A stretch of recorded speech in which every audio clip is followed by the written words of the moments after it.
Raise to success, ജീവിത വിജയത്തിലേക്കുള്ള വഴികാട്ടി. ഹായ്, ഹലോ, നമസ്കാരം and welcome to race to success. ഇന്ന് കൂടെയുള്ളത് മിന്നു ആണ്. പതിവ് പോലെ നമ്മൾക്കൊപ്പം ഇന്ന് നല്ലൊരു വിഷയത്തെക്കുറിച്ച് കുറേ അറിവുകൾ പകർന്നു തരാനായിട്ട് മഹാദേവൻ പിള്ള സാറും കൂടെയുണ്ട്. സാർ നമസ്കാരം ആൻഡ് സ്വാഗതം ഒരിക്കൽ കൂടി. നമസ്കാരം. ഓക്കെ, ഇപ്പം കേരളത്തിൽ മൊത്തത്തിലുള്ള ചർച്ചാ വിഷയം എന്ന് പറയുന്നതും നമ്മുടെ ഇന്നത്തെ വിഷയം എന്ന് പറയുന്നതും ചൂടാണ്. ചൂടുമായിട്ട് ബന്ധപ്പെട്ടുകൊണ്ടാണ്. ചൂടിന്റെ ഒരു കാഠിന്യം ഇങ്ങനെ കൂടിക്കൊണ്ടുവരുന്നു. അതിൽ ശരിക്കും പറഞ്ഞു അതിൻ്റെ ഒരു വിങ്ങലിലാണ് നമ്മൾ മലയാളികൾ മൊത്തത്തിലെന്ന് പറയാം. അതേസമയം ഈ AC, കൂളർ അതിൻ്റെയൊക്കെ റെക്കോർഡ് വിൽപ്പന നടന്നുകൊണ്ടിരിക്കുന്നു. മഴയൊട്ട് കനിയുന്നുമില്ല. ഇങ്ങനെയുള്ള സാഹചര്യത്തിൽ അടിസ്ഥാനപരമായിട്ട് ഉയർന്നു വരുന്നൊരു ചോദ്യമുണ്ട്, എന്തുകൊണ്ടാണ് ഇങ്ങനെ? ചൂട്, തണുപ്പ് ഇതൊക്കെ പ്രകൃതിയുടെ ഒരു കാലിക വിസ്മയങ്ങളാണ്. പക്ഷെ ചില കാലങ്ങളിൽ ചൂട് എന്തുകൊണ്ട് കൂടുന്നു, ചില കാലങ്ങളിൽ ചൂട് എന്തുകൊണ്ട് കുറയുന്നു, അത് നമ്മൾ ആലോചിക്കേണ്ട കാര്യമാണ്.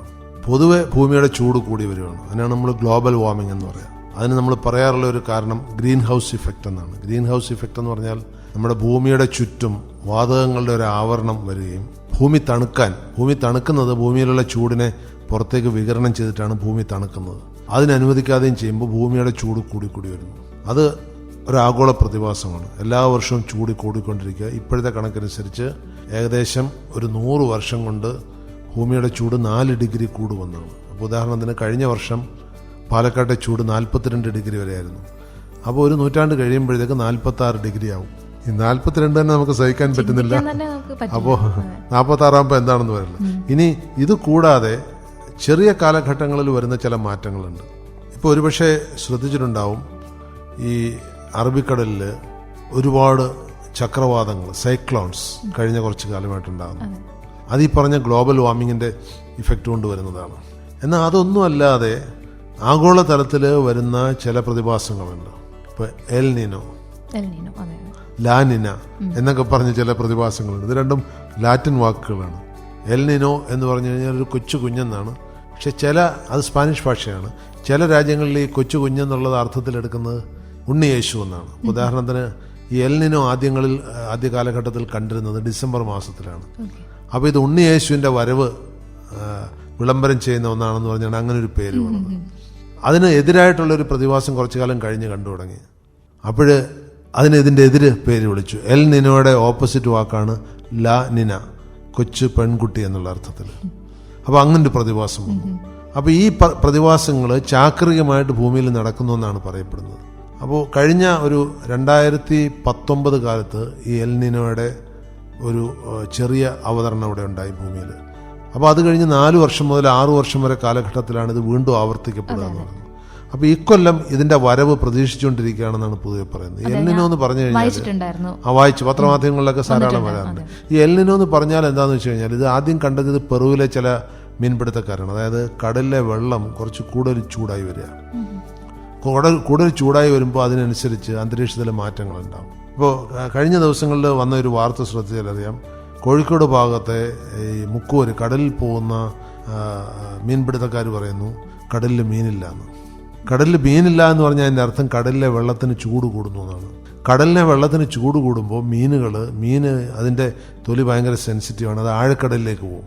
അപ്പോൾ ഈ കരയ്ക്കടുത്തുള്ള കടലിൽ മീൻ പിടിക്കാൻ കിട്ടില്ല. ഈ ചെറിയ വള്ളങ്ങൾക്കൊന്നും ആഴക്കടലിലേക്ക്, വലിയ ഫിഷിംഗ് ബോട്ടുകൾക്ക് മാത്രമേ ആഴക്കടലിലേക്ക് പോകാൻ പറ്റുള്ളൂ. അപ്പോൾ ചെറിയ ബോട്ടുകളിലൊക്കെ പോയി മീൻ പിടിക്കുന്നവർക്ക് മീൻ കിട്ടാതെ വരുന്നു. അപ്പോൾ അതും ഈ പ്രതിഭാസത്തിൻ്റെ ഒരു സൂചനയാണ്. അപ്പോൾ എൽ നിനോ എന്ന് പറഞ്ഞു കഴിഞ്ഞാൽ കടലിലെ വെള്ളത്തിന് ചെറിയ ചൂട് കൂടി വരുന്ന ഒരു പ്രതിഭാസമാണ്. അത് ഭൂമധ്യരേഖയുടെ, ഈ പെറുവൊക്കെ സ്ഥിതി ചെയ്യുന്ന ഭൂമധ്യരേഖയുടെ താഴെയായിട്ടാണ്. അതായത് ഭൂമിയെ രണ്ടായിട്ട് പിളർന്നു കഴിഞ്ഞാൽ താഴത്തെ പകുതിയിലാണ് ഈ പെറു മുതൽ ഇന്ത്യയുടെയും കേരളത്തിൻ്റെ ഭാഗങ്ങളൊക്കെ അതിൻ്റെ മറു സൈഡിലാണ്, ഭൂമധ്യരേഖയുടെ മേളിലായിട്ടാണ്. പക്ഷേ എന്താ പറ്റുന്നത് വെച്ച് കഴിഞ്ഞാൽ ഈ ഭൂമധ്യരേഖയുടെ തൊട്ടടിയിലുണ്ടാകുന്ന ഈ ചൂടുവെള്ളം വെള്ളത്തിൻ്റെ മൂവ്മെൻ്റ് കൊണ്ട് തന്നെ പടിഞ്ഞാറേക്ക് വന്ന് ഇത് പസഫിക് ഓഷ്യനിലാണ് ഉണ്ടാകുന്നത്. ശാന്തസമുദ്രത്തിൽ നിന്ന് പടിഞ്ഞാറേക്ക് വന്നു കഴിഞ്ഞാൽ അത് ഇന്ത്യൻ മഹാസമുദ്രത്തിലെത്തും. ഇന്ത്യൻ മഹാസമുദ്രത്തിൽ നിന്ന്, അതായത് കിഴക്കുനിന്ന് പടിഞ്ഞാറേക്കുള്ള മൂവ്മെൻറ്റ്, ഭൂമി ഉരുണ്ടതാണല്ലോ. അപ്പോൾ ശാന്തസമുദ്രത്തിൽ നിന്ന് ഇടത്തോട്ട് വന്നു കഴിഞ്ഞാൽ ലെഫ്റ്റിലേക്ക്, അതായത് പടിഞ്ഞാറേക്ക് വന്നു കഴിഞ്ഞാൽ അത് ഇന്ത്യൻ മഹാസമുദ്രത്തിലെത്തും. അവിടെ നിന്നും പടിഞ്ഞാറേക്ക് വന്നു കഴിഞ്ഞാൽ പിന്നെ അറ്റ്ലാന്റിക്കിലെത്തും. പക്ഷേ അറ്റ്ലാന്റിക് വരെ ഒന്നും ഇത് എത്തില്ല, ഇന്ത്യൻ മഹാസമുദ്രത്തിൻ്റെ പാർശ്വഭാഗങ്ങൾ. അതുകൊണ്ട് ഇന്ത്യയുടെ സ്ഥലങ്ങളിൽ, ഇന്ത്യയുടെ പടിഞ്ഞാറ് ഭാഗത്തും കിഴക്ക് ഭാഗത്തും ഒക്കെ ഇതിൻ്റെ ഇഫക്റ്റ് ഉണ്ടാവും. അപ്പോൾ ഈ എൽ നിനോ അവിടെ എത്ര ഉണ്ടാകുന്നു അത്രയും താപമാനം ഇവിടെ കൂടണമെന്നില്ല. ഒന്ന്. രണ്ടാമത്, ഈ എൽനിനോ ഉണ്ടാകുമ്പോൾ തന്നെ കാറ്റിൻ്റെ അളവിൽ വ്യത്യാസം ഉണ്ടാവും. ഈ കാറ്റിൻ്റെ പ്രത്യേകിച്ചും ചക്രവാതങ്ങളെന്ന് പറയും, അതായത് ഈ സൈക്ലോൺസ്, പിന്നെ അതുപോലെ മൺസൂൺ കാറ്റ് ഈ ഭൂമധ്യരേഖയുടെ മേൾഭാഗത്താണ് ഉണ്ടാകുന്നത് മൺസൂൺ കാറ്റ്. ഈ മൺസൂണാണ് കേരളത്തിൽ മഴ കൊണ്ടുവരുന്നത്. ഇപ്പോൾ ജൂൺ മാസത്തിൽ കേരളത്തിൽ വരുന്ന മഴയ്ക്ക് മൺസൂൺ മഴ എന്നാണ് പറയാറ്. അപ്പോൾ ഈ മൺസൂൺ മഴയുടെയും അളവിൽ മാറ്റം വരും. എന്ന് മാത്രമല്ല, വേനൽ മഴയെ ഇത് വല്ലാതെ ബാധിക്കും. ഇപ്പോൾ ഈ വർഷത്തെ വേനൽ നോക്കിയാൽ കഴിഞ്ഞ വർഷം ഈ ഫെബ്രുവരി മാസം കഴിഞ്ഞ് മാർച്ച് മാസം ആകുമ്പോഴത്തേക്ക് ധാരാളം വേനൽ മഴ കിട്ടിയിരുന്നു. ഈ വർഷം ഇതുവരെ ഈ ഭാഗത്തെങ്ങും ഒരു വേനൽ മഴയും ഫെബ്രുവരിയിൽ നമ്മൾ പ്രതീക്ഷിച്ച വർഷം കിട്ടിയില്ല. ഇനി അതിലും രസകരമായ ഒരു വസ്തുത, ഈ സമയത്ത് ഫെബ്രുവരി മാസത്തിലും ജനുവരി മാസത്തിലും ഒക്കെ പേർഷ്യൻ രാജ്യങ്ങളിൽ, അറേബ്യൻ രാജ്യങ്ങളിൽ നല്ല മഴയുണ്ടായിരുന്നു. അപ്പോൾ മഴയുടെ ദിശ മാറിപ്പോയി എന്നുള്ളതാണ്. അത് ഈ കാറ്റിൻ്റെ ദിശ മാറുന്നതിനനുസരിച്ച് മഴയുടെ ദിശയും മാറിപ്പോകും. അപ്പോൾ ഇതുകൊണ്ട് സംഭവിച്ചത് എന്തെന്ന് ചോദിച്ചു കഴിഞ്ഞാൽ, ഇന്ത്യയുടെ പടിഞ്ഞാറ് ഭാഗത്ത് കേരളം മുതൽ ഗുജറാത്ത് കച്ച് വരെയുള്ള ഈ പ്രദേശത്ത് ജലത്തിൻ്റെ താപമാനം ചെറിയ തോതിൽ കൂടിയിട്ടുണ്ട്. പിന്നെ കാറ്റിൻ്റെ ഗതി വല്ലാതെ മാറിയിട്ടുണ്ട്. ഇനി വരാൻ പോകുന്നത് അതിൻ്റെ മറുവശമായിരിക്കും. ഇപ്പോൾ ഇങ്ങനെ സംഭവിക്കുന്നുണ്ട്. ഇനി മൺസൂൺ കാലം ആകുമ്പോഴേക്ക് ഇടയ്ക്കിടയ്ക്ക് ചുഴലിക്കാറ്റുകൾ വരാനുള്ള സാധ്യത കൂടുകയാണ്. കാരണം അന്തരീക്ഷ താപമാനം മാറുന്നതിനനുസരിച്ച് എല്ലാ കാറ്റുകളുടെയും എല്ലാ മഴകളുടെയും കാരണം അന്തരീക്ഷത്തിൻ്റെ താപമാണ്. അത് ഒരുപക്ഷെ ഈ മീറ്റിയോറോളജി പഠിക്കുന്ന വിദ്യാർത്ഥികളൊക്കെ വളരെ ആഴത്തിൽ പഠിക്കുന്നുണ്ട്. എങ്ങനെയാണ് മഴ ഉണ്ടാകുന്നത്, എങ്ങനെയാണ് ചക്രവാതങ്ങൾ ഉണ്ടാകുന്നത്, എങ്ങനെയാണ് കൊടുങ്കാറ്റുണ്ടാകുന്നത്. ഇതിൻ്റെ എല്ലാം പ്രധാന കാരണം അന്തരീക്ഷത്തിലെ താപമാനത്തിൻ്റെ വ്യതിയാനം കൊണ്ടുണ്ടാകുന്ന ചില ചുഴികളാണ്. ചെറിയ ചെറിയ ചുഴിയായിട്ട് തുടങ്ങും, പിന്നീട് അത് വലിയ ചുഴിയായി ആ ചുഴിയുടെ വിസ്തീർണം 1500 കിലോമീറ്റർ വരെ പോകാമെന്നാണ് പറയുന്നത്. അപ്പോൾ ഏതാണ്ട് ഇന്ത്യയുടെ പകുതിയോളം ഉള്ള വട്ടത്തിലേക്ക് അത് പോകും. അതാണ് ഈ കാലാവസ്ഥയിൽ ഉണ്ടാക്കുന്ന ഒരു വലിയ ഘടകം. അപ്പോൾ അത് മാറി വരും. അപ്പം നമ്മുടെ കണക്കൂട്ടിലൊക്കെ ഇപ്പം പഴയ കണക്കനുസരിച്ച് ഞാറ്റുവേല ദിവസം കൃഷി ഇറക്കാവുന്നതായിരിക്കും. ഇപ്പം ഞാറ്റുവേലയ്ക്ക് ചിലപ്പോൾ ഉണക്കായിരിക്കും. ഇനി ഇതിലും രസകരമായിട്ടുള്ളത്, നമ്മുടെ കർഷകരൊക്കെ കൃഷി ഇറക്കി, ഇപ്പോൾ വാഴ കർഷകർ അങ്ങനെയുള്ള പലരും കൃഷി ഇറക്കിയിട്ട് ഈ സമയത്ത് കൊയ്ത്തെടുക്കാൻ വേണ്ടി, അതിൻ്റെ വിളവെടുക്കാൻ വേണ്ടി കാത്തിരിക്കുമ്പോഴാണ് ഒരു ജനുവരി മാസം ആയപ്പോഴത്തേക്ക് കൊടും ചൂട്. ഒരുമാതിരി എല്ലാ സ്ഥലങ്ങളും കേരളത്തിലെ വാഴ കൃഷി ഉണങ്ങിക്കഴിഞ്ഞു. കാരണം വാഴയുടെ 90% മേലെ വാഴപ്പിണ്ടിയിൽ വെള്ളമാണുള്ളത്. അപ്പോൾ ഈ വെള്ളം ഇല്ലാതെ വന്നു കഴിഞ്ഞാൽ വാഴയും ഉണങ്ങി പൂടിഞ്ഞു വീഴും. ഇടയ്ക്ക് ടി വിയിലെ ചില റിപ്പോർട്ടുകളൊക്കെ കണ്ടപ്പോൾ സങ്കടം തോന്നി. പകുതി മുക്കാലൊക്കെ പക്വമായ കായകളൊക്കെ ഇങ്ങനെ ഒടിഞ്ഞു കിടക്കുകയാണ്. അപ്പോൾ അത് കൃഷിയെയും ബാധിക്കും. എന്ന് മാത്രമല്ല, മനുഷ്യനെ ബാധിക്കും ഈ ഉഷ്ണേന ശാന്തി എന്ന് പഴയൊരു ചൊല്ലുണ്ട്. പക്ഷേ അത് നമുക്ക് തത്വം പറയാവുന്നേ ഉള്ളൂ. നമ്മുടെ പ്രവർത്തനത്തിനെ ബാധിക്കും ഉഷ്ണം. ചുരുക്കി പറഞ്ഞാൽ ഒരു 37 ഡിഗ്രിക്ക് മേലെയാണ് അന്തരീക്ഷ താപമാനമെങ്കിൽ അത് നമ്മുടെ പ്രൊഡക്ടിവിറ്റിയെ വല്ലാതെ കുറയ്ക്കും. അതുകൊണ്ടാണ് ഈ പൊതുവെ ലോകത്തെ ഏറ്റവും പ്രൊഡക്റ്റീവായിട്ടുള്ള, ഏറ്റവും ഉൽപ്പാദനക്ഷമതയുള്ള മനുഷ്യർ ജപ്പാനിലാണെന്ന് പറയാറുണ്ട്. കാരണം അവിടുത്തെ താപമാനം അതിന് അനുയോജ്യമാണ്.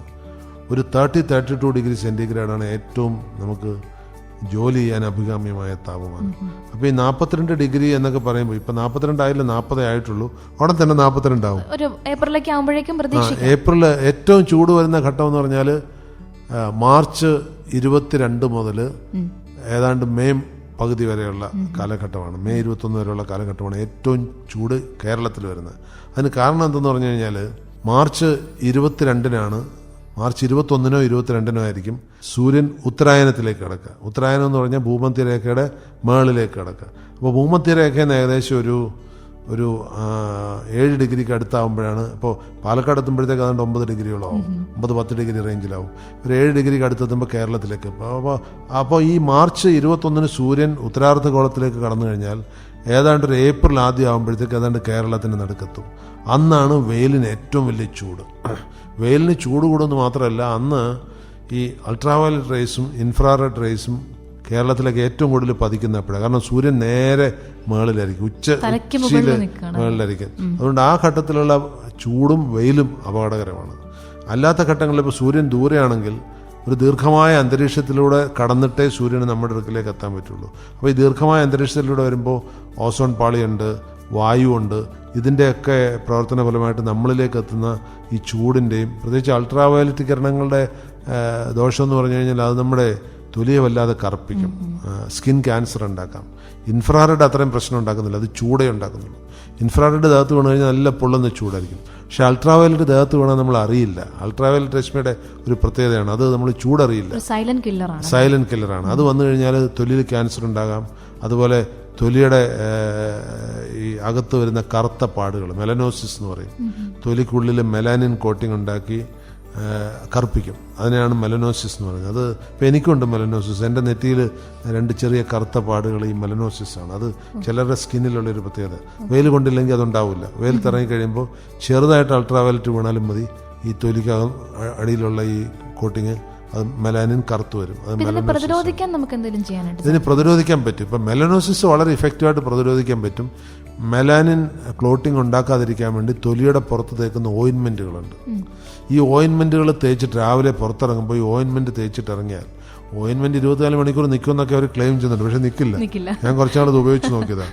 ഒരു 5-8 മണിക്കൂർ കഴിയുമ്പോഴത്തേക്ക് ഇത് വേർപ്പൊക്കെ ആയിട്ട് തന്നെ പോകും. പക്ഷെ ആ ഓയിൻമെൻറ്റ് കൃത്യമായിട്ടുണ്ട്. പക്ഷെ അതിലും പ്രത്യേകത ഉണ്ട്. ഈ ഓയിൻമെൻറ്റിൻ്റെ പെർസെൻറ്റേജ് പറയാറുണ്ട്. 20%, 30%, 50%, മാക്സിമം ഇന്ത്യ കിട്ടുന്ന 60%. എന്ന് പറഞ്ഞാൽ 60% അൾട്രാവയലറ്റ് റേസിനെ ഇത് പ്രിവെന്റ് ചെയ്യും. അപ്പോൾ ഈ ഏപ്രിൽ മാസത്തിൽ നട്ടുച്ചയ്ക്ക് ഇറങ്ങിയാൽ ആ 40% മതി മെലനോസിസ് ഉണ്ടാക്കാൻ. ലിമിറ്റ് ഉണ്ട്. 100% പ്രിവെന്റ് ചെയ്യാൻ പറ്റുന്ന ഈ UV ഫിൽറ്റർ ഇല്ല. അതിൻ്റെ കുഴപ്പമുണ്ട്. പക്ഷെ എന്നാലും നമ്മൾ മറ്റു മാസങ്ങളിലൊക്കെ ഈ UV ഫിൽറ്റർ തേച്ചിട്ട് പുറത്തിറങ്ങി കഴിഞ്ഞാൽ ഒരു 5-6 മണിക്കൂറൊക്കെ വേർത്ത് ഒഴുകി പോകുന്നവരെയൊക്കെ, അല്ലെങ്കിൽ ഇടയ്ക്കിടയ്ക്ക് ഇത് മുഖം കഴിയിട്ട് വീണ്ടും അപ്ലൈ ചെയ്തുകൊണ്ടിരിക്കണം. അത് പ്രായോഗികമാണ്. പക്ഷെ അതിലും വിഷമതകളുണ്ട്. നമ്മൾ ദീർഘയാത്ര പോകുമ്പോഴൊന്നും അത് പ്രായോഗികമല്ല.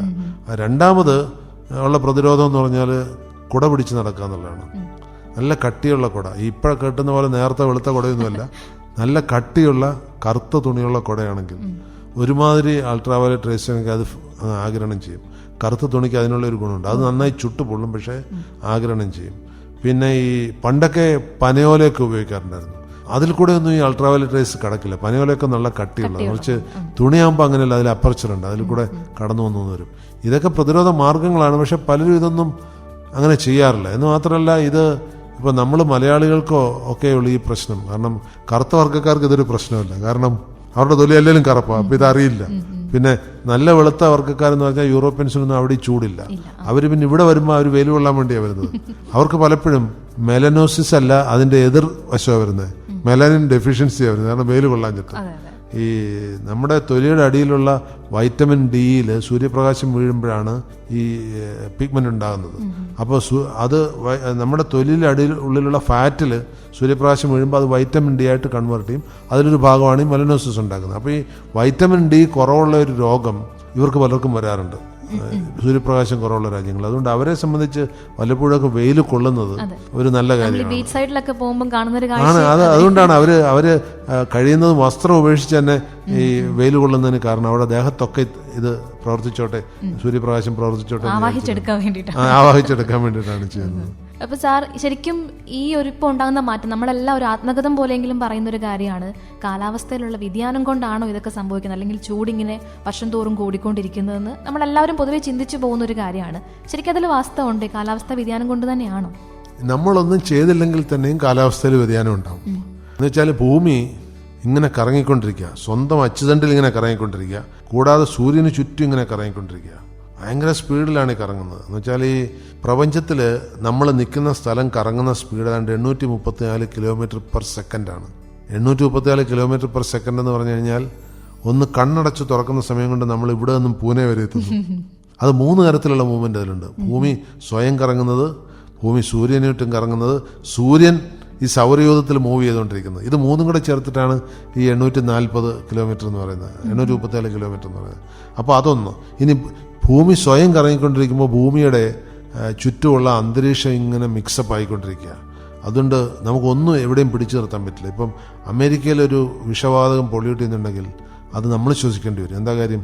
ഭൂമി ഇങ്ങനെ കറങ്ങുമ്പോൾ ഭൂമിയുടെ അന്തരീക്ഷം ഇങ്ങനെ കറങ്ങിക്കൊണ്ടിരിക്കുക, അത് മൂവ് ചെയ്തുകൊണ്ടിരിക്കുക. അതുകൊണ്ട് പണ്ട് തമാശക്കാരോ പറയാറുണ്ട്, യേശുക്രിസ്തു ശ്വസിച്ച വായു ഞാനിപ്പോൾ ശ്വസിക്കുന്നുണ്ടെന്ന്. സത്യമായിരിക്കാം അത്. കാരണം അതിപ്പോൾ യേശുക്രിസ്തു ജനിച്ച സമയത്ത് അവിടെ ഉണ്ടായിരുന്ന വായു ഇപ്പോൾ ഇവിടെ ഇല്ലാന്ന് ഒരുറപ്പുമില്ല. ഭൂമി ചലിച്ചുകൊണ്ടിരിക്കുകയാണ്. അതൊന്ന്. രണ്ടാമത്, അതിനേക്കാൾ പ്രധാനപ്പെട്ടത് ഭൂമി സൂര്യന് ചുറ്റും വളരെ വേഗത്തിൽ കറങ്ങിക്കൊണ്ടിരിക്കുകയാണ്. സൂര്യനിൽ നിന്നുള്ള അകലം കൂടുന്തോറും ഗ്രഹങ്ങളുടെ വേഗത കൂടിക്കൊണ്ടിരിക്കും. അപ്പോൾ ഉദാഹരണത്തിന് ഇപ്പം ബുധൻ വളരെ ചെറിയ സ്പീഡിലാണ് കറങ്ങുന്നതെങ്കിൽ ശുക്രനാകുമ്പോഴത്തേക്ക് സ്പീഡ് കൂടി.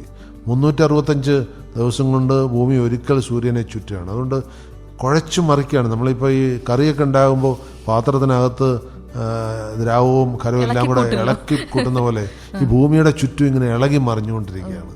അതൊന്ന്. രണ്ടാമത്, ഈ നമ്മൾ മനുഷ്യനിർമ്മിതമായ പ്രവർത്തികൾ ഇതിൻ്റെ ഘടനയെ മാറ്റുന്നുണ്ട്. ഞാൻ മുമ്പ് പറഞ്ഞ പോലെ അന്തരീക്ഷത്തിലേക്ക് വിടുന്ന വാതകങ്ങളുടെ അളവ്, അതുപോലെ ചില ഭാഗങ്ങളിൽ ഇപ്പോൾ കാട്ടുതീ, വളരെ നിസ്സാരമായ ഒരു കാര്യം നമ്മൾ പറയാം. ഒരു കാട്ടുതീ, ഇപ്പോൾ പലപ്പോഴും ഒരുപാട് കാട്ടുതീ ഉണ്ടാകാറുണ്ട്. ഏറ്റവും കൂടുതൽ കാട്ടുതീ ഉണ്ടാകുന്നത് ഓസ്ട്രേലിയ, ഇന്തോനേഷ്യ, അതുപോലെ കാനഡ, ഈ രാജ്യങ്ങളിലൊക്കെയാണ് ഏറ്റവും കൂടുതൽ കാട്ടുതീ ഉണ്ടാകുന്നത്. കാരണം ഇന്ത്യയിൽ അതിന് എളുപ്പമല്ല. ഇന്ത്യയിൽ ഏത് മുക്കിന് മൂലം മനുഷ്യരുണ്ട്, മറ്റിടത്തൊന്നും മനുഷ്യരില്ല. ഇപ്പോൾ ലോകത്തിലെ ഏറ്റവും വലിയ രണ്ടാമത്തെ രാജ്യം, മൂന്നാമത്തെ രാജ്യമൊക്കെ ആയിട്ട് വരും ഈ പറഞ്ഞ കാനഡയും ഓസ്ട്രേലിയയൊക്കെ. ഏറ്റവും വലിയ രാജ്യം റഷ്യയാണ്. അത് കഴിഞ്ഞാൽ പിന്നെ വരുന്ന രാജ്യമാണ് ഇപ്പോൾ ഇന്ത്യയുടെ ഏകദേശം 3.5 ഇരട്ടിയുണ്ട് കാനഡ. ജനസംഖ്യ വളരെ കുറവാണ്. ഇന്ത്യയുടെ ഏകദേശം അതിനടുത്ത് തന്നെയുണ്ട് ഓസ്ട്രേലിയ. അവിടെ വളരെ കുറവ് ജനസംഖ്യ. അപ്പോൾ അവിടെ ഭാഗ്യത്തിന് റഷ്യയിൽ ഇത്രയധികം കാട്ടുതീ വരുന്നില്ല. റഷ്യ ഇന്ത്യയുടെ 5 ഇരട്ടിക്ക് മേലെയുണ്ട്, 5.5 ഇരട്ടിയോളം ഉണ്ട്. ഏറ്റവും വലിയ രാജ്യമാണ്. അവിടെ ഇത്രയും കാട്ടുതീ വരാത്തതിന് കാരണം അവിടെ കുറച്ചുകൂടെ തണുപ്പ് കൂടുതലുള്ള സ്ഥലമാണ്. മനസ്സിലായില്ലേ? അതുകൊണ്ട് ഒന്ന്, ഈ ഇന്തോനേഷ്യയിൽ ഇടയ്ക്കിടയ്ക്ക് കാട്ടുതീ വരാറുണ്ട്. കാരണം അവിടെ വലിയ തണുപ്പ് വരുന്നില്ല. ഏതാണ്ടൊരു കേരളത്തിൻ്റെ പോലെയൊക്കെയുള്ള കാലാവസ്ഥ വരും. അപ്പം ഇപ്പോൾ പാലക്കാട്, കേരളത്തിൽ ഏറ്റവും കൂടുതൽ കാട്ടുതീ ഉണ്ടാകുന്ന പാലക്കാടാണ്. പാലക്കാട് പലപ്പോഴും ഈ ചൂട് കാലമായി കഴിഞ്ഞാൽ ഫയർ എഞ്ചിൻ്റെ ഓണോടുകൂടി ചിലപ്പോൾ രാവിലെ എഴുന്നേൽക്കാൻ ഇഷ്ടമില്ലാത്ത ഓട്ടത്തിലാണ് അവർ. ഇതും കാലാവസ്ഥയെ ബാധിക്കുന്നുണ്ട് ഒരളവ് വരെ. ഇപ്പോൾ കാനഡയിലുണ്ടായ കാട്ടുതീ ആഗോള താപനത്തെ തന്നെ ബാധിച്ചിട്ടുണ്ട്. നമ്മളെയും ബാധിക്കും അത്. അതൊന്ന്. രണ്ടാമത്, ഈ ആഗോള താപനം ക്രമാനുഗതമായിട്ടാണ് കൂടുന്നെങ്കിലും ഇപ്പോൾ ഒരു ചെറിയ എക്സാമ്പിൾ ഞാൻ പറയാം. കഴിഞ്ഞ 2 കൊല്ലത്തിനിടയ്ക്ക് അറബിക്കടലിലുണ്ടായ ചക്രവാതങ്ങളുടെ, സൈക്ലോൺസിൻ്റെ എണ്ണം അതിന് മുമ്പുണ്ടായിരുന്നതിൻ്റെ ഏകദേശം 2 ഇരട്ടിയോളമായി. എന്തുകൊണ്ട് പറ്റുന്നു? ഭൂമിയുടെ താപനം കൊണ്ട് വരുന്നതാണ്. ഇനി അത് കൂടിക്കൂടി വരും. അപ്പം കാരണം ഭൂമിയുടെ താപനം കൂടുന്തോറും ഈ ചൂടുള്ള വായുവും തണുപ്പുള്ള വായുവും ഉള്ള സ്ഥലങ്ങൾ കൂടിക്കൂടി വരും. അപ്പോൾ ഈ ചൂടുള്ള വായുവും തണുപ്പുള്ള വായുവും 2 സ്ഥലത്ത് നിൽക്കുമ്പോൾ തണുപ്പുള്ള വായു നിൽക്കുന്നിടത്തേക്ക് ചൂടുള്ള വായു ചെല്ലും. മനസ്സിലായില്ലേ? അങ്ങനെ അവിടെ ഒരു ചെറിയ ചുഴലി ഉണ്ടാവും. ആ ചുഴലിയാണ് വളർന്ന് 1500 കിലോമീറ്റർ വരെ എത്തുന്നത്. ഇങ്ങനെയാണ് സൈക്ലോൺസ് ഉണ്ടാകുന്നത്. വളരെ സിമ്പിളായിട്ടുള്ളൊരു പ്രതിഭാസമാണ്. ഒരു ചെറിയ ഉദാഹരണം ഞാൻ പറയാം. ഇപ്പം മിന്നു ഈ കുളത്തിലൊക്കെ പോയി പണ്ട് നമ്മൾ കുളിക്കുന്ന സമയത്ത് വിരലിട്ടിട്ട് ഇങ്ങനെ ഒന്ന് വെള്ളത്തിൽ കറക്കും. ആദ്യം ഒരു ഇത്രേ വരുള്ളൂ. പക്ഷെ കുറേ നേരം ഒന്ന് കറക്കി നോക്കൂ, 2-3 മീറ്റർ വരെയൊക്കെ നമുക്ക് വട്ടമാക്കാൻ പറ്റും. ഇതേ പ്രതിഭാസം വായുവിൽ നടക്കുമ്പോഴാണ് ഈ ചുഴലിയായി മാറുന്നത്, സൈക്ലോൺസ് ആയിട്ട് മാറുന്നത്. അങ്ങനെ കുറേ കഴിയുമ്പോൾ എന്ത് ചെയ്യുമെന്നറിയാവോ? ഈ ജലകണികകൾ, അന്തരീക്ഷത്തിൽ ജലകണികളുണ്ട്, അതും ഇതിൻ്റെ കൂടെ അങ്ങോട്ട് കൂടിയിട്ട് അത് ഈ ചുഴലിയോടൊപ്പം മേഘപാളികളായി മാറും. അപ്പോൾ എന്ത് പറ്റും? ചുഴലിക്കാറ്റിനൊപ്പം കൊടുങ്കാറ്റും പേമാരിയും കൂടെ വരും. അത് വർദ്ധിക്കും. അങ്ങനെ അന്തരീക്ഷത്തിലുള്ള സകല ഈ മഴയുണ്ടാകുന്നത് തന്നെ അന്തരീക്ഷത്തിലുള്ള കൺഗ്ലോമറേഷൻ കൊണ്ടാണ്. അതായത് മഴ ഉണ്ടാകണമെങ്കിൽ അന്തരീക്ഷത്തിൽ ഒരു പൊടി വേണമെന്നാണ് നിയമം. അപ്പം മഴ, കൃത്രിമ മഴ പെയ്യുന്ന അന്തരീക്ഷത്തിൽ പൊടി വെതറിയിട്ട ഒരു പൊടി ഉണ്ടെങ്കിൽ അതിൻ്റെ ചുറ്റിനും, അത് ഹൈഗ്രോസ്കോപ്പിക് പാർട്ടിക്കിൾ എന്ന് പറയും. അതായത് വെള്ളത്തെ പിടിച്ചെടുക്കാൻ പറ്റുന്ന ചില കണികളുണ്ടെങ്കിൽ ആ കണികളിൽ വെള്ളത്തിൻ്റെ കണികൾ പറ്റിപ്പിടിക്കും. അങ്ങനെയാണ് ഒരു മഴത്തുള്ളി ഉണ്ടാകുന്നത്. ഇതേ പ്രതിഭാസം ഈ ചുഴി ഉണ്ടാകുമ്പോൾ അതിനകത്തുള്ള കണികളുണ്ടാവും. അപ്പോൾ ചുറ്റുവട്ടത്തുള്ള ഈ വെള്ളത്തിൻ്റെ അംശത്തെ കൂടുതലത് പിടിച്ചെടുക്കും. ഇനി പാലക്കാട്ടുകാരുടെ ഒരു ദുരന്തം എന്ന് പറഞ്ഞു കഴിഞ്ഞാൽ, പാലക്കാട്ട് 40 ഡിഗ്രി ചൂടെന്ന് പറഞ്ഞാൽ 54 ഡിഗ്രിക്ക് തുല്യമാണ്. കഴിഞ്ഞ തവണ അതിനെക്കുറിച്ചൊരു ലേഖനം ഉണ്ടായിരുന്നു 2023. അത് ആര് പ്രസിദ്ധീകരിച്ചാണെന്ന് ഞാൻ ഓർക്കുന്നില്ല. ഇവിടുത്തെ 40 ഡിഗ്രി 54 ഡിഗ്രിക്ക് തുല്യമാണ്. എന്താന്ന് പറഞ്ഞു കഴിഞ്ഞാൽ പാലക്കാട്ട് ക്ലിന്നത അല്ലെ ആർദ്രത എന്നൊക്കെ പറഞ്ഞൊരു ടേമുണ്ട്. ഇംഗ്ലീഷിൽ തന്നെ ഹ്യൂമിഡിറ്റി എന്ന് പറയും. ഇംഗ്ലീഷിൽ പറഞ്ഞാലേ ആളുകൾക്ക് അതേ അറിയുള്ളൂ. ഞാൻ സ്കൂളിൽ പഠിക്കുമ്പോൾ അത് ക്ലിന്നതാണെന്ന് പറഞ്ഞിരുന്നത്. ഇപ്പോൾ അത് ആർദ്രത എന്നാണ് പാഠപുസ്തകങ്ങളൊക്കെ. രണ്ടും കണ്ടന്റ് ഒന്ന് തന്നെ. അന്തരീക്ഷത്തിൽ എത്ര ശതമാനം, അന്തരീക്ഷ വായുവിൽ എത്ര ശതമാനം ഈ ജലകണികകളുണ്ട് അത് സൂചിപ്പിക്കുന്നതാണ് ഈ ആർദ്രത അല്ലെങ്കിൽ ഹ്യൂമിഡിറ്റി എന്ന് പറയുന്നത്. ആ ഹ്യൂമിഡിറ്റി കൂടിക്കഴിഞ്ഞാൽ ഇപ്പോൾ പാലക്കാട്ടും തിരുവനന്തപുരത്തും 2ഇടത്തും ചൂടുണ്ടാവും. പക്ഷെ പാലക്കാട്ടെ ചൂടിൽ അന്തരീക്ഷത്തിൽ ഹ്യൂമിഡിറ്റി കൂടല. അപ്പോൾ എന്ത് പറ്റും? നമ്മൾ വേർക്കുന്ന പ്രതിഭാസം ഹ്യൂമിഡിറ്റി ആയിട്ട് ബന്ധപ്പെട്ട് കിടക്കുക. ഇപ്പോൾ നമ്മൾ വേർക്കുന്നത് നമ്മുടെ തൊലിയുടെ സൂക്ഷ്മ ദ്വാരത്തിൽ കൂടെയാണ്, സൂക്ഷ്മങ്ങളിൽ കൂടെയാണ്. ഇതിൻ്റെ പിന്നിലൊരു തിയറി ഉണ്ട്, ജൂൾ തോംസൺ ഇഫക്റ്റ് എന്ന് പറയും. അത് 12ാം ക്ലാസ്സിലൊക്കെ കെമിസ്ട്രിയിൽ ചിലപ്പോൾ പഠിച്ചിട്ടുണ്ടാകണം. ഏതാ വിഷയം പഠിച്ചത്? ഞാൻ കോമേഴ്സ് ആയിരുന്നു. അപ്പോൾ ഒരു നിവൃത്തിയില്ല, പഠിച്ചിട്ടില്ല, അപ്പോൾ അറിയാൻ വഴിയില്ല. ഈ ജൂൾ തോംസൺ ഇഫക്റ്റ് കെമിസ്ട്രിയിലെ ഒരു സിദ്ധാന്തമാണ്. ആ സിദ്ധാന്തം ഇങ്ങനെയാണ്, വളരെ ചെറിയ, അത് ഫിൽട്രേഷനിലൊക്കെ ഉപയോഗിക്കുന്ന ഒരു തിയറിയാണ്, അതുപോലെ കൂളിങ്ങിലും എയർ കണ്ടീഷനിലൊക്കെ ഉപയോഗിക്കുന്ന തിയറിയാണ്. വളരെ ചെറിയൊരു സുഷിരത്തിൽ കൂടി വായു കടന്നു പോകുമ്പം അതിൻ്റെ ഊർജ്ജം നഷ്ടപ്പെട്ടത് തണുക്കും എന്നാണ് അതിൻ്റെ കണ്ടീഷൻ. ഊർജ്ജം നഷ്ടപ്പെട്ടത് തണുക്കും, അപ്പോൾ കൂളിംഗ് ഇഫക്റ്റ് ഉണ്ടാവും. അപ്പോൾ നമ്മുടെ തൊലിയിൽ നിന്ന്, നമ്മുടെ ശരീരത്തിനകത്തുള്ള വെള്ളം നമ്മുടെ തൊലിയിൽ കൂടെ പുറത്തേക്ക് വരുമ്പോൾ സൂക്ഷ്മ ദ്വാരമാണ് ഈ ഉള്ളത്. നമ്മുടെ തൊലിയിലുള്ള ദ്വാരം നമുക്ക് കാണാൻ പറ്റില്ല, അത്ര സൂക്ഷ്മമാണ്. അത് ഇലകളിലും ഉണ്ടത്. ഇലകളും വയർക്കുന്നുണ്ട്. അതിന് ട്രാൻസ്പിറേഷൻ എന്ന് പറയുന്നത്. നമ്മൾ സ്വെറ്റിംഗ് എന്ന് പറയുന്നതിന് പകരം ഇലകളിലാകുമ്പോൾ ട്രാൻസ്പിറേഷൻ, രണ്ടും ഒരേ പ്രതിഭാസമാണ്. അപ്പോൾ അതിൽ ഇതേ ഇഫക്റ്റാണ് വരുന്നത്. ഈ സൂക്ഷ്മദ്വാരങ്ങളിൽ കൂടെ വെള്ളം പുറത്തേക്ക് വരുമ്പോൾ അവിടെ തണുപ്പുണ്ടാവും. അതുകൊണ്ടാണ് നമ്മൾ വേർക്കുമ്പോൾ തണുക്കുന്നത്. പക്ഷെ അങ്ങനെ വെള്ളം പുറത്തേക്ക് വരണമെങ്കിൽ ഈ അന്തരീക്ഷത്തിൽ ഈ വെള്ളത്തിനെ പിടിച്ചെടുക്കാൻ പറ്റുന്ന ഒരു സാധ്യത ഉണ്ടാകണം. അപ്പോൾ നമ്മുടെ ശരീരത്തിൽ നിന്നൊരു വേർപ്പ് തുള്ളി പുറത്തേക്ക് വന്നു വെച്ചോളൂ, അന്തരീക്ഷം അതിനെ സ്വീകരിക്കുന്നില്ലെങ്കിൽ എന്ത് പറ്റും? ആ വേർപ്പ് തുള്ളി അവിടെ ഇരിക്കും, പിന്നെ വേർക്കാൻ പറ്റില്ല. ഇതാണ് പാലക്കാടിൻ്റെ ഗതികേട്. നമ്മുടെ അന്തരീക്ഷത്തിൽ ഒരു പ്രത്യേക പെർസെൻറ്റേജ് ഹ്യൂമിഡിറ്റി, വെള്ളത്തിൻ്റെ അംശം വന്നു കഴിഞ്ഞാൽ പിന്നെ വെള്ളത്തെ അത് ആഗിരണം ചെയ്യില്ല, സാച്ചുറേറ്റഡ് ആവും. പാലക്കാട് വേനൽക്കാലത്ത് മിക്കവാറും എയർ ഹ്യൂമിഡിറ്റി, സാച്ചുറേഷൻ ഹ്യൂമിഡിറ്റി കടന്നിരിക്കും. എന്ന് പറഞ്ഞാൽ പിന്നെ നമ്മൾ വേർത്താൽ അതിനെ അബ്സോർബ് ചെയ്യാൻ പറ്റില്ല. പല രാജ്യങ്ങളിൽ ഇപ്പോൾ പോയി കഴിഞ്ഞാൽ നമ്മൾ വേർത്ത് കഴിഞ്ഞാൽ പെട്ടെന്ന് നമുക്കൊരു തണുപ്പ് തോന്നും, ഒത്തിരി കൂളിംഗ് ഉണ്ടാവും. പാലക്കാട് അതുണ്ടാവില്ല. ഇതിൻ്റെ ഫലം എന്താണെന്ന് കഴിഞ്ഞാൽ പാലക്കാട് 40 ഡിഗ്രി 54 ഡിഗ്രിക്ക് തുല്യമാണെന്നാണ്. അത്രയും ചൂടുള്ള സ്ഥലങ്ങളിൽ ഈ 54 ഡിഗ്രി ചൂടൊന്നും നമുക്ക് താങ്ങാൻ പറ്റില്ല. എൻ്റെ ഒരു അനുഭവം ഞാൻ പറയാം. ഒരിക്കൽ ഞാൻ ദുബായി പോയ സമയത്ത് ഉച്ചയ്ക്ക് ഒരു 3 മണിയായപ്പം ഹോട്ടലിൽ നിന്ന് പുറത്തേക്ക് ഇറങ്ങി ഒന്നും നോക്കാമെന്ന് വിചാരിച്ചൊന്ന് പുറത്തേക്ക് ഇറങ്ങിയതും, ഡോറ് തുറന്ന് പുറത്തേക്ക് ഇറങ്ങിയതും ഞാൻ ചാടി തിരിച്ചു കയറി. കാരണം അവിടെ നിന്ന് 52 ഡിഗ്രി മറ്റോ ചൂട്, മുഖം അങ്ങ് പൊള്ളുന്ന പോലെ, നമ്മൾ ഈ അടുപ്പിൻ്റെ അടുത്തേക്ക് പോകുന്ന പോലുള്ള ഒരു ഫീലിംഗ് ഉണ്ടായി. ഞാൻ തിരിച്ചു കയറി. പിന്നെ വൈകിട്ട് 6 മണി കഴിയാതെ അപ്പോൾ തന്നെ ഞാൻ എൻ്റെ ഹോസ്റ്റലിനെ വിളിച്ച് ചോദിക്കേണ്ട ഇതെന്താ ഇങ്ങനത്തെ കണ്ടീഷൻ. അപ്പോൾ പറഞ്ഞു, ഇപ്പോൾ പുറത്തിറങ്ങണ്ട, നിങ്ങൾക്കൊന്നും ശീലമില്ല, ഞങ്ങൾക്കൊക്കെ ശീലമാണ്, വൈകിട്ട് 6 മണി കഴിഞ്ഞ് പുറത്തിറങ്ങിയാൽ മതി എന്ന് പറഞ്ഞു. 6 മണി കഴിഞ്ഞപ്പോഴത്തേക്ക് കുറച്ച്, അപ്പോഴും നല്ല ചൂടുണ്ട്, പക്ഷെ ഈ തീയില്ല, പൊള്ളുന്നില്ല. അപ്പൊ ഇതുപോലെ ഒരു ഗതികേട് പാലക്കാടുണ്ട്. അപ്പം ഏറ്റവും കൂടുതൽ പാലക്കാടും പുനലൂരുമാണ് ഇതുള്ളത്.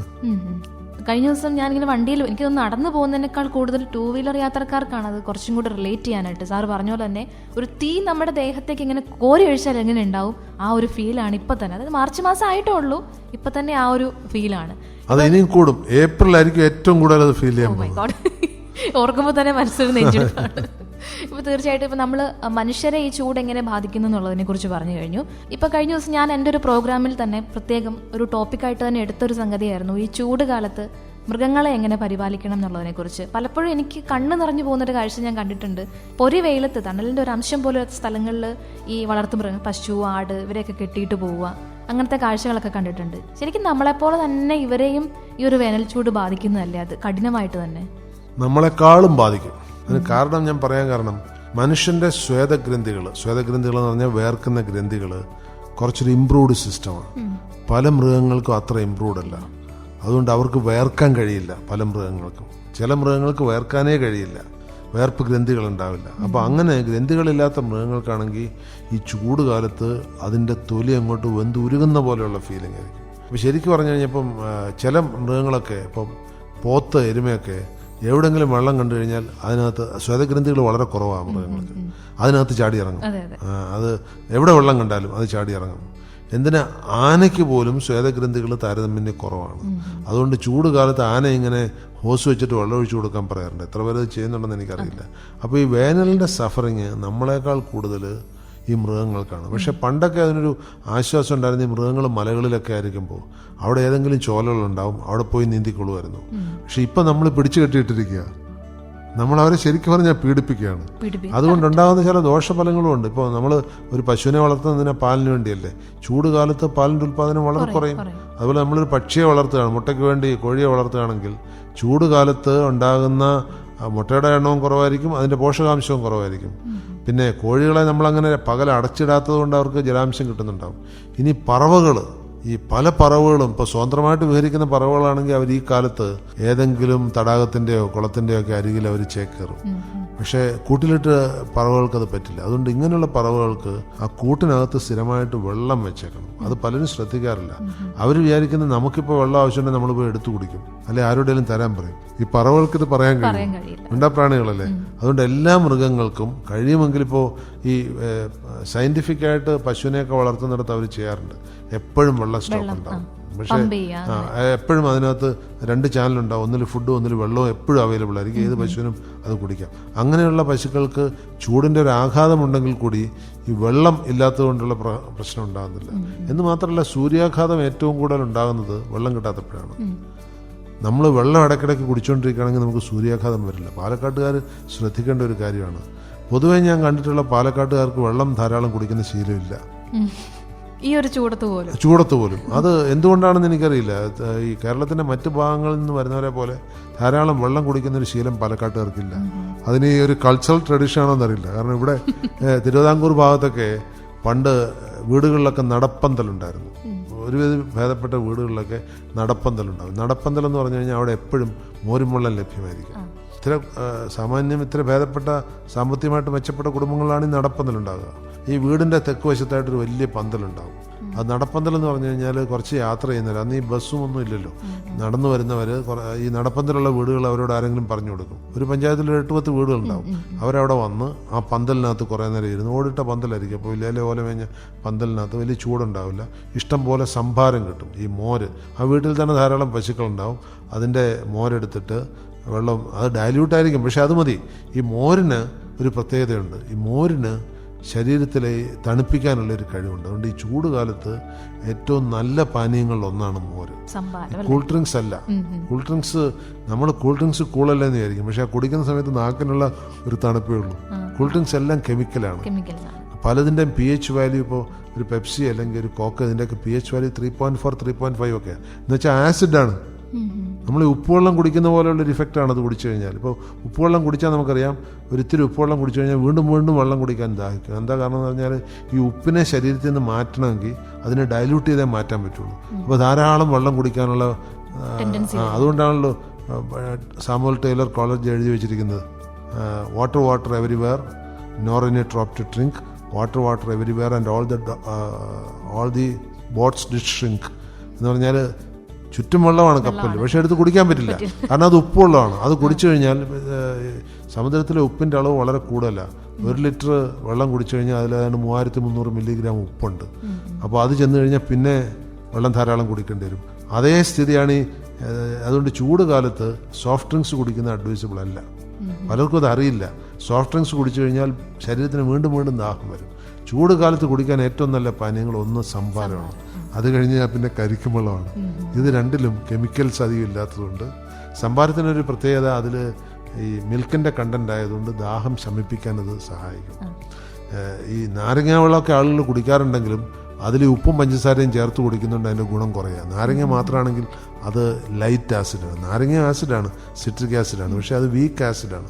അതുകൊണ്ട് ഒരുപാട് ദാഹം വരില്ല. പക്ഷെ അതിനകത്ത് ചേർക്കുന്നതോ ഒന്നീ ഉപ്പ് അല്ലെങ്കിൽ പഞ്ചസാര, അപ്പോൾ അത് ഗുണമില്ല. ഈ മോരിനകത്തും കഴിയുന്നതും ഈ എരിവും ഉപ്പും ഒന്നും ചേർക്കാതെ കുടിക്കുന്നത്. എന്റെ ചോദ്യം അതായിരുന്നു.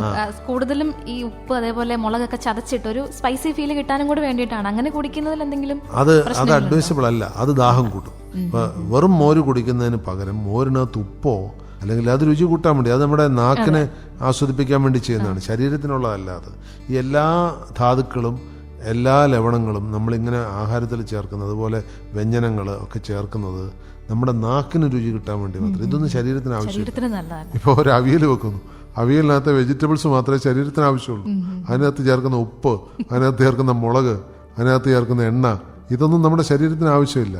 അതൊക്കെ നമ്മുടെ നാക്കിന്, അതാണ് നമ്മൾ ചെയ്യുന്ന ഒരു വലിയ അബദ്ധം. നമ്മൾ നാക്കിന് രുചി കൂട്ടാൻ വേണ്ടി ആവശ്യമില്ലാത്ത ഒരുപാട് കാര്യങ്ങൾ കഴിക്കുന്നുണ്ട്.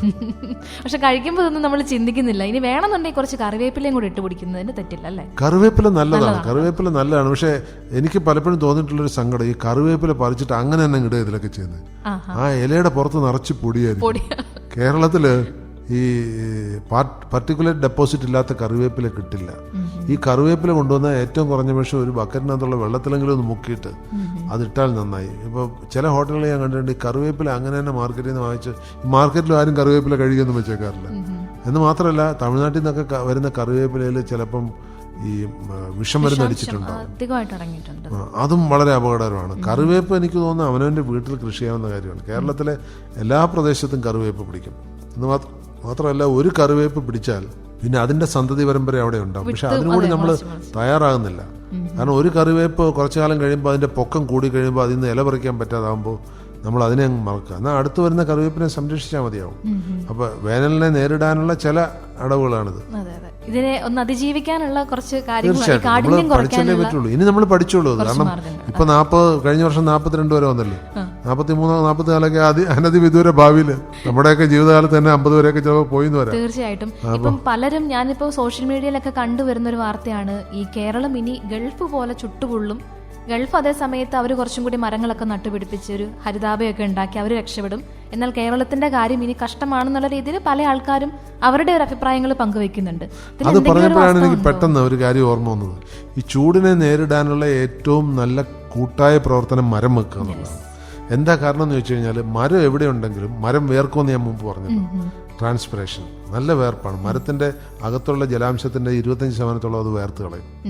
ഇലകൾ ഒരുപാടുണ്ടല്ലോ മരത്തിന്, ഫോളിയേജ് ഉണ്ട്. നമ്മളെപ്പോലെയല്ല, നമ്മൾ കുടിക്കുന്ന വെള്ളം കൂടുതലാണ്, പക്ഷെ വേർക്കുന്നതിൻ്റെ ചെറിയൊരു അംശമേ ഉള്ളൂ. മരം അങ്ങനെയല്ല. മരം ഭൂമിയിൽ നിന്ന് എടുക്കുന്ന വെള്ളം അതിൽ നല്ലൊരു പങ്ക് വേർത്തു.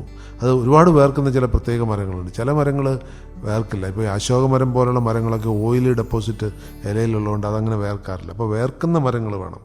അതുകൊണ്ടാണ് ഈ ചില മരങ്ങൾ അത് ദൈവികമായ ചില മരങ്ങളെന്ന് പറയുക, അത്തി ഇത്തി അരയാൽ പേരാലെന്നൊക്കെ പറഞ്ഞ ചില ദൈവികമായ മരങ്ങളുണ്ട് ദേശമൂലത്തിനൊക്കെ ഉള്ളത്.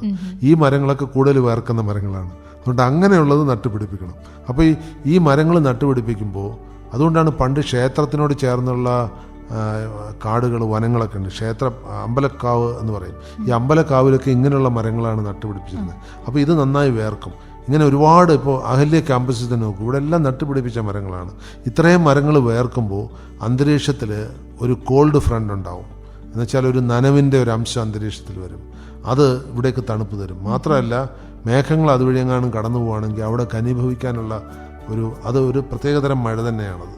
അതായത് ഈ മഴയിൽ കോൾഡ് ഫ്രണ്ട് കൊണ്ടുണ്ടാകുന്ന മഴയെന്ന് പറഞ്ഞാൽ ഒറോഗ്രാഫിക് പ്രസിപ്പിറ്റേഷൻ എന്ന് പറഞ്ഞാൽ പർവ്വതങ്ങൾ തടഞ്ഞു നിർത്തുന്നത്. അത് സഹ്യാദ്രി അത് ചെയ്യുന്നുണ്ട്. പക്ഷേ ഈ കോൾഡ് ഫ്രണ്ട് ഫോർമേഷൻ എന്ന് പറഞ്ഞു കഴിഞ്ഞാൽ മരങ്ങളുള്ള സ്ഥലത്തെത്തുമ്പോൾ നിയമസഭയിൽ ഒരു MLA ചോദിക്കുകയുണ്ടായി, മരങ്ങളില്ലെങ്കിൽ എന്താ മഴ പെയ്യില്ലേ, കടലിൽ ഇഷ്ടം പോലെ മഴ പെയ്യുന്നുണ്ടല്ലോ എന്ന് ചോദിക്കണ്ടായി. കടലിൽ മഴ പെയ്യുന്ന വേറൊരു പ്രക്രിയ. പക്ഷേ കാടുള്ള സ്ഥലത്ത് വരുമ്പോൾ അവിടെ ഘനീഭവിച്ച് മഴ പെയ്യാനുള്ളൊരു പ്രേരണയുണ്ട്. അപ്പോൾ നമ്മുടെ പ്രദേശത്ത് മഴ പെയ്യാൻ നമുക്ക് ചെയ്യാവുന്ന ഏറ്റവും വലിയ ദൗത്യം എന്ന് പറയുന്നത് പരമാവധി നല്ല മരങ്ങളെ, നല്ല മരങ്ങളെന്ന് പറഞ്ഞാൽ ചെറിയ ഗാർഡൻ പ്ലാന്റ്സ് അല്ല ഉദ്ദേശിക്കുന്നത്, വലിയ മരങ്ങളെ നട്ടുപിടിപ്പിച്ചു കഴിഞ്ഞാൽ, ഇപ്പോൾ നമ്മുടെ ക്യാമ്പസിൽ തന്നെ നോക്കൂ, പലയിടത്തും വലിയ മരങ്ങളാണ്. വലിയ മരങ്ങളെ നട്ടുപിടിപ്പിച്ചു കഴിഞ്ഞാൽ നമുക്കത് ചൂടിനെ വല്ലാതെ കുറയ്ക്കും. ഈവൻ നല്ല ചൂടുള്ള പ്രദേശത്ത് പോലും നമുക്കൊരു അത്താണിയായിട്ട് കുറച്ച് ചൂടില്ലാത്ത, ഇപ്പം ഞാനിവിടെ അഹിലയിലേക്ക് വരുന്നതിന് മുമ്പ് ഞാൻ NSS എഞ്ചിനും കളയിലാണ് വർക്ക് ചെയ്തിരുന്നത്. അവിടെ വളരെ കുറവായിരുന്നു മരങ്ങൾ. അതുകൊണ്ട് എന്ത് പറ്റും, ഉച്ചയാകുമ്പോഴത്തേക്ക് അതിൻ്റെ തൊട്ടപ്പുറത്ത് മല കാണാം, ദൂരെ മല കാണാം. ഈ മലയിൽ നിന്ന് വരുന്ന വികിരണം എല്ലാം ഏറ്റിട്ട് ഉച്ചയാകുമ്പോഴത്തേക്ക് ഇരിക്കാൻ പറ്റാത്ത ചൂടായിരുന്നു. അവിടെ നിന്ന് ഇവിടെ വരുമ്പോഴത്തേക്ക് ചൂട് ഇത്ര കുറഞ്ഞായിട്ട് ഫീൽ ചെയ്യുന്നുണ്ട്. ഇത് ഇവിടവും മുട്ടക്കുന്നായിരുന്നു കേട്ടോ. ഈ പ്രദേശമൊക്കെ ഒരു കാലത്ത് മരങ്ങളൊന്നും ഇല്ലാത്ത പ്രദേശമായിരുന്നു. നമ്മളിവിടെ മരം നട്ടുപിടിപ്പിച്ച് സൃഷ്ടിച്ചെടുക്കുകയായിരുന്നു. അതുകൊണ്ടാണ് ഇവിടെ കുറച്ചെങ്കിലും തണുപ്പ് കിട്ടുന്നത്. തീർച്ചയായും.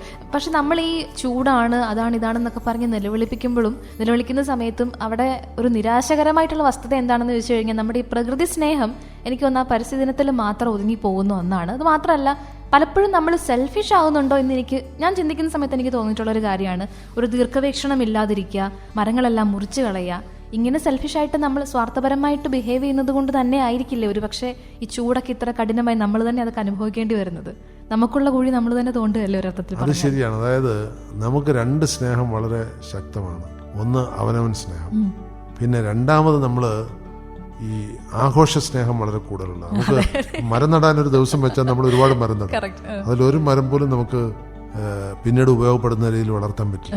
ഞാനൊരു ചെറിയ ഉദാഹരണം പറയാം. കേരളത്തിലെ നല്ലൊരു പങ്ക് പഞ്ചായത്തുകളിൽ ഏറ്റവും കൂടുതൽ ഈ തൊഴിലുറപ്പിൻ്റെ ഭാഗമായിട്ട് പണം ചെലവാക്കിയിട്ടുള്ളത് ആർബോറിക്കൾച്ചറാണ്. ആർബോറിക്കൾച്ചർ എന്ന് വെച്ചാൽ വഴിയരികിൽ ചെടികൾ നട്ടുപിടിപ്പിക്കുക. അതിലേതെങ്കിലും ചെടി ഇപ്പോൾ എവിടെയെങ്കിലും പിടിച്ചിട്ടുണ്ടോ നോക്ക്. ഏതെങ്കിലും വീട്ടുകാർ ദത്തെടുത്ത് 1-2 ചെടികൾ വെച്ചിട്ടുള്ളത് മാത്രമേ അതുണ്ടാവുള്ളൂ. അപ്പോൾ ചടങ്ങുകൾക്ക് ഭയങ്കര താല്പര്യം കൊടുത്ത് മരത്തിൻ്റെ പ്രാധാന്യത്തെ നമ്മുടെ പല രാജ്യങ്ങളിലും ഒരു മരം മുറിക്കണമെങ്കിൽ പകരം ഒന്നോ ഒന്നിൽ കൂടുതലോ മരങ്ങൾ വെച്ച് പിടിപ്പിച്ചാലേ പറ്റുള്ളൂ. ആ ഒരു സിസ്റ്റം ഉണ്ട്. ഇപ്പം സംസ്കൃതത്തിലൊരു ശ്ലോകമുണ്ട്. ആ ശ്ലോകം അവസാനിക്കുന്നത് എങ്ങനെയാണ്? ദശപുത്ര സമോ ദ്രുമഹ എന്നാണ്. അതിൽ പല സ്റ്റേറ്റ്മെൻ്റ് ഉണ്ട്. ദശവാപി സമോ കൂപ എന്നൊക്കെ പറഞ്ഞ് പല ദശകൂപ സമോ വാപി എന്ന് വെച്ചാൽ 10 കിണറിന് തുല്യമാണ് ഒരു തടാകം. എന്നിട്ട് അവസാനം ആ ശ്ലോകം അവസാനിക്കുന്നത് ദശപുത്ര സമോ ദ്രുമഹ എന്നാണ്. എന്ന് പറഞ്ഞാൽ 10 പുത്രന്മാർക്ക് തുല്യമാണ് ഒരു മരം. മനസ്സിലായില്ലേ? അത് സത്യമാണ്. 10 മനുഷ്യർ വിചാരിച്ചാൽ പ്രകൃതിക്ക് ചെയ്യാവുന്ന ഗുണത്തെക്കാൾ കൂടുതൽ ഒരു മരം ചെയ്യും എന്ന് മാത്രമല്ല, ഈ മരം വെക്കുമ്പോൾ നമ്മൾ വളരെ ഈ സ്വത്വത്തിലേക്ക്, അതായത് നമ്മുടെ അവനവൻ്റെ ആവശ്യങ്ങളിലേക്ക് അല്ലെങ്കിൽ സ്വാർത്ഥതയിലേക്ക് ചുരുങ്ങിപ്പോകുന്നുണ്ടെന്ന് എനിക്ക് തോന്നുന്നു. മരം വെക്കുമ്പോൾ നമ്മൾ പ്രകൃതിയെ കൂടെ കണ്ട് മരങ്ങൾ വെച്ചുകൂടെ? ഫലവൃക്ഷങ്ങൾ വെച്ചുകൂടെ? ഫലവൃക്ഷങ്ങൾ ഇപ്പോൾ ചില ഭാഗത്ത് ഈ പ്ലാവൊക്കെ വെച്ച് കഴിഞ്ഞാൽ അപകടമാണ്. ഇപ്പോൾ ആന ഇറങ്ങുന്ന സ്ഥലത്തൊക്കെ പ്ലാവ് അങ്ങനെയുള്ള ഫലവൃക്ഷങ്ങൾ വെച്ച് കഴിഞ്ഞാൽ അത് തേടി പിടിച്ച് ആനകൾ വരും. മറിച്ച് അല്ലാത്ത സ്ഥലങ്ങളിൽ ഇങ്ങനെയുള്ള ഫലവൃക്ഷങ്ങൾ വെച്ചാൽ ആന, പ്ലാവ്, ഇലഞ്ഞി, മാവ് ഇങ്ങനെയൊക്കെയുള്ള വെച്ച് കഴിഞ്ഞാൽ ഈ പക്ഷികൾ ധാരാളം വരും. പ്രകൃതി വളരെ മനോഹരമായിരിക്കും. ആ പക്ഷികൾ ധാരാളം വന്നു കഴിഞ്ഞാൽ എന്താ ഗുണം? അവിടെ വീണ്ടും ചെടികൾ വരാനുള്ള സാധ്യത കൂടുതലാണ്. കാരണം ഈ ഇപ്പോൾ ന്യൂസിലാൻഡിൽ പണ്ടൊരു പക്ഷി, ഡോഡോ പക്ഷി ഇല്ലാതായി വന്നപ്പോഴത്തേക്ക് ഡോഡോ മരങ്ങൾ തന്നെ ഇല്ലാതായി. കാരണം ഈ പക്ഷി ഭക്ഷിച്ചാൽ മാത്രമേ, അതിൻ്റെ കുരു പക്ഷി വിസർജിച്ചാൽ മാത്രമേ ആ മരം പിന്നെ കിളിക്കുള്ളൂ. അപ്പോൾ അത് പരാഗണമല്ല, അതിൻ്റെ ഫലം, ഡോഡോ വൃക്ഷത്തിൻ്റെ പഴം ഡോഡോ പക്ഷി തിന്നണം. എന്നിട്ട് ഈ പക്ഷിയുടെ വിസർജ്യത്തിൽ കൂടെ വന്നാൽ മാത്രമേ ആ കുരു പിന്നെ കിളിക്കുകയുള്ളൂ. മനസ്സിലായില്ലേ? അങ്ങനെ ഒരു പ്രത്യേക സംവിധാനം. അപ്പൊ ഡോഡോ പക്ഷി ഇല്ലാതായതോടുകൂടി ഡോഡോ മരങ്ങളും ഇല്ലാതായി, ഡോഡോ വനങ്ങളും ഇല്ലാതായി. അങ്ങനെ സംഭവിക്കാം. അതുകൊണ്ട് ഈ എല്ലാ പക്ഷികളെയും, എൻ്റെ ഒരു ചെറിയ അനുഭവത ഞാൻ പറയാം. ഞാൻ വീടിൻ്റെ മുന്നിലൊരു ഗാർഡൻ ഉണ്ടാക്കുന്ന സമയത്ത് ഒരു ചെറിയ തയ്യ്, ചെറിയുടെ ഒരു പ്രത്യേകതരം ചെറി അവിടെ നിന്ന് വെച്ച് പിടിപ്പിച്ചു. എനിക്കറിയില്ലായിരുന്നു അപ്പോൾ ആ ചെറിയുടെ ഗുണം എന്താണെന്ന്. പക്ഷെ അതിൽ വിരിഞ്ഞ് കായായപ്പോഴത്തേക്ക് എല്ലാ വർഷവും കൃത്യമായി ദേശാടന പക്ഷികൾ അവിടെ വന്നിരിക്കുന്നുണ്ട് കുറേ ദിവസത്തേക്ക്. എങ്ങനെ ഇത് കണ്ടുപിടിച്ചു? ദേശാടന പക്ഷികൾ എന്ന് പറഞ്ഞാൽ ആയിരക്കണക്കിന് കിലോമീറ്റർ താണ്ടി കേരളത്തിലേക്ക് എത്തുന്ന പക്ഷികളായിരിക്കും. അപ്പോൾ ഈ ചെടി അവിടെ ഉണ്ടെന്നും ഈ ചെടി അതുങ്ങൾക്ക് ഇഷ്ടപ്പെട്ടതാണെന്നും എനിക്ക് വളരെ വൈകിയ മനസ്സിലായി. ഈ ചെടി നടുമ്പോൾ അറിയില്ലായിരുന്നു. അപ്പോൾ ഒരു ചെറിയ ചെടി ഉണ്ടാക്കുന്ന പരിണാമം ഇത്രയാണെങ്കിൽ അപ്പോൾ നമ്മുടെ ക്യാമ്പസിൽ ധാരാളം ദേശാടന പക്ഷികൾ വരുന്നുണ്ട്. അപ്പോൾ നമ്മൾ ഈ ചൂടിനെ പ്രതിരോധിക്കാൻ വേണ്ടി ഇത് ചെയ്യുമ്പോൾ ഈ ദേശാടന പക്ഷികൾ വന്നുകൊണ്ട് എന്താ ഗുണമെന്ന് ചോദിച്ചു കഴിഞ്ഞാൽ അത് ഈ മരങ്ങളെ വർദ്ധിപ്പിക്കും. പക്ഷികളുടെ ഒരു പ്രത്യേകത, അത് സ്വാർത്ഥമോഹികളല്ല. ഒരു പക്ഷി ഒരു പഴം കഴിച്ചു കഴിഞ്ഞാൽ അതിൻ്റെ കുരു അവിടെ തന്നെ ഇടും.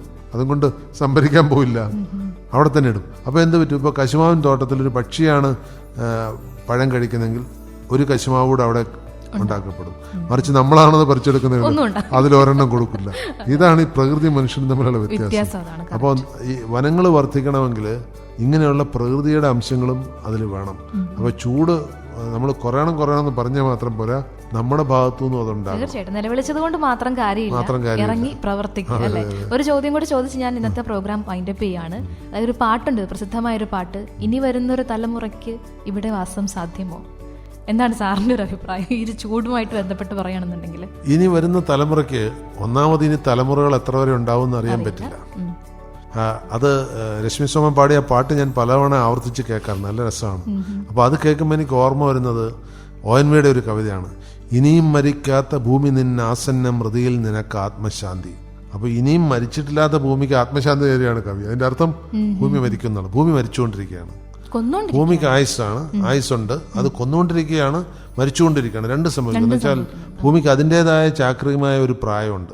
ഇപ്പോൾ ഭൂമിയുടെ ഇതുവരെയുള്ള പ്രായം ഏതാണ്ട് 450 കോടി വർഷം എന്നാണ്. അത് കൃത്യമായിട്ട് ഏകദേശം അറിയാൻ പറ്റും. കാരണം കാർബൺ ഡേറ്റിംഗ് എന്ന് പറഞ്ഞൊരു ടെക്നിക്ക് ഉണ്ട്. അത് വെച്ചിട്ട് ഭൂമിയുടെ പ്രായം, പ്രപഞ്ചത്തിൻ്റെ പ്രായം പറയാൻ പറ്റില്ല, അത് ഊഹമാണ്. ഭൂമിയുടെ പ്രായം നമുക്ക് കൃത്യമായിട്ട് കണ്ടുപിടിക്കാൻ പറ്റും. അപ്പോൾ ഇപ്പോൾ ഏതാണ്ട് 430 മുതൽ 450 വരെ കോടി വർഷങ്ങൾ ഭൂമിക്ക് പഴക്കമുണ്ട്. അപ്പോൾ ഇപ്പോൾ ഭൂമി ഏതാണ്ട് ശൈശവ ബാല്യാവസ്ഥ കഴിയാറായി എന്നാണ് കണക്ക്. അപ്പോൾ ഭൂമി സ്വമേധയാ തന്നെ മരിക്കും. ഇനി മനുഷ്യൻ ഭൂമിയെ കൊല്ലുന്ന ഭൂമിയായിട്ടല്ല കൊല്ലുന്നത്, ഭൂമിയുടെ ജൈവ വ്യവസ്ഥയാണ് കൊല്ലുന്നത്. ഭൂമിയെ കൊല്ലാൻ മനുഷ്യന് പറ്റില്ല. കാരണം ഭൂമി ഒരു ജഡമായിട്ടെങ്കിലും ഇവിടെ ഉണ്ടാവും. ഭൂമിയിൽ സസ്യങ്ങൾ വേണമെന്നില്ല, ജീവജാലങ്ങൾ വേണമെന്നില്ല, ഇതൊന്നും ഇല്ലാതെ ഭൂമിക്ക് നിലനിൽക്കാം. ഇപ്പോൾ ഉദാഹരണത്തിന് 30 ദശലക്ഷത്തോളം ജൈവ രൂപങ്ങൾ ഭൂമിയിലുണ്ട്. ഒന്നും രണ്ടും ഒന്നുമല്ല. അതിലേതാണ്ടൊരു 2/3 ഭാഗത്തെ നമുക്ക് കാണാൻ തന്നെ കഴിയില്ല. നമുക്ക് ഗോചരമല്ല, നമ്മുടെ ദൃഷ്ടിയിൽ കാണാൻ കഴിയില്ല. അപ്പോൾ അത്രമാത്രം ജൈവാംശം, ഈ ജൈവാംശങ്ങളെ മുഴുവൻ നമുക്ക് വേണേൽ ഇല്ലാതാക്കാം. നമ്മൾ ഈ ഭൂമിയെ ചൂടാക്കിയാൽ മതി. ഇപ്പോൾ നമ്മളതാണ് ചെയ്തുകൊണ്ടിരിക്കുന്നത്. നമ്മൾ രാസപദാർത്ഥങ്ങൾ, അതുപോലെ ഗ്രീൻ ഹൗസ് ഗ്യാസസ്, അതുപോലെ അനാവശ്യമായ വാതകങ്ങളൊക്കെ അന്തരീക്ഷത്തിലേക്ക് കടക്കിവിട്ട് നമ്മൾ അന്തരീക്ഷത്തെ അങ്ങ് കെട്ടിമുറുക്കുകയാണ്. അത് അന്തരീക്ഷം അങ്ങനെ കട്ടിയായി വരും തോറും നമ്മുടെ ഭൂമിയുടെ താപമാനം കൂടിക്കൂടി വരും. അപ്പോൾ ഒരു പീരീഡ് കഴിയുമ്പോൾ ഇപ്പം തന്നെ തുടങ്ങിയിരിക്കുന്നു. പണ്ട് കേട്ടിട്ടില്ലാത്ത പല അസുഖങ്ങളും ഇപ്പോൾ കേൾക്കേണ്ടി വരും. എന്താ കാര്യം? പണ്ടുണ്ടായിരുന്ന പല പാത്തജൻസ്, രോഗാണുക്കളും ഇല്ലാതാവും. അതില്ലാതാവും, പുതിയ പുതിയ രോഗാണുക്കൾ വരും. എന്താ കാര്യം? നമ്മുടെ ഭൂമിയുടെ താപമാനം കൂടി വരികയാണ്. അപ്പോൾ അതുകൊണ്ട് ഒരു ഭാഗത്ത് നമ്മൾ ഭൂമിയെ കൊല്ലുന്നുണ്ട്, മറുഭാഗത്ത് ഭൂമി സ്വയം ഏജ്ഡ് ആയിക്കൊണ്ടിരിക്കുക. അത് വാർദ്ധക്യത്തിലേക്ക് അടുത്തുകൊണ്ടിരിക്കുകയാണ്.